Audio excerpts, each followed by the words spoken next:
ईशान नोएनका से मिलने के लिए जाता है। उसी बीच एक्सीडेंट होना और अब नोएनका इसकी मदद करने आती है तो प्रॉब्लम्स काफ़ी ज़्यादा बढ़ जाती है। वैसे भी स्टार्टिंग से लेकर के नोएनका के मन में जो बातें चल रही होती है कि वो ईशान से दूर है, क्योंकि इसकी बेटी को जो ये वादा कर चुके हैं ये अब करीब जा नहीं सकती। और फिलहाल ये कैसे भी मिलने के लिए जाती है तो जो केयर टेकर होता है ईशान का वो इसे भगा देता है। और हालांकि ईशान को पता चल जाता है कि यहाँ नोएनका आई थी मुझसे मिलने के लिए होटल में। और हालांकि जब ये जाता है कि मैं उससे एक बार लास्ट टाइम देख लूँ कोलकाता से जाते वक्त, तो उसी बीच में इसकी गाड़ी का एक्सीडेंट हो जाता है। हालांकि ये नोएनका के गाड़ी के जस्ट पीछे ही चल रहा होता है अपनी गाड़ी से। और क्योंकि नोएनका गाड़ी को ये सारी चीज़ें देखने को भी मिल जाती हैं, जो ड्राइवर होता है वो देख करके उसे लगता है कि शायद कहीं ये लोग ना फंस जाइए, जल्दी से भाग जाता है। और थोड़े वक्त बाद जैसे नोएनका घर जाती है तो हल्ला गुल्ला भी हो जाती है कि तुम कहाँ गई थी, तो ये झूठ बोल देती है कि ये गई थी हॉस्पिटल में।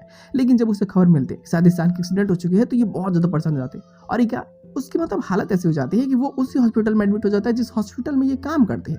और अब ईशान की मतलब एक बहुत बड़ी दिक्कत ये हो जाती है कि जो उसके गले पे चोट लगी, अगर उसका जल्दी से इलाज नहीं होता है तो फिर इसका जो एक आवाज़ है ना ये भाई ये ख़त्म हो जाएगी। तो फिर ये रॉक स्टार नहीं रहेगा और इसका पूरा करियर आवाज़ पे ही डिपेंड करता है। और वही नहीं रहेगा तो फिर क्या फ़ायदा, जैसे सर्जन का हाथ ही नहीं तो फिर किस काम का वो।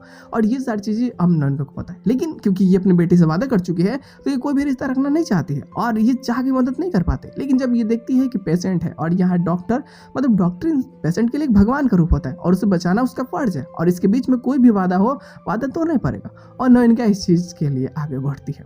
वो ईशान को बचाने के लिए, उसके गले को ठीक करने के लिए अपने सारे रिश्तों को तोड़ देती है, अपने सारे वादे को तोड़ देती है और उसकी मदद करती है। लेकिन ये सारी चीज़ें कहीं ना कहीं टिनी को पसंद नहीं आती। लेकिन क्योंकि वो इंसान है तो उसे ये भी एहसास होता है कि शायद हो सकता है कि मैंने जो चीज़ें की है वो मतलब आगे पता नहीं कि कोई मुसीबत में उसको देख करके मदद कर दिया, ऐसे भी की हो। उनके मन में जरूर कुछ गलत नहीं चल रहा होगा।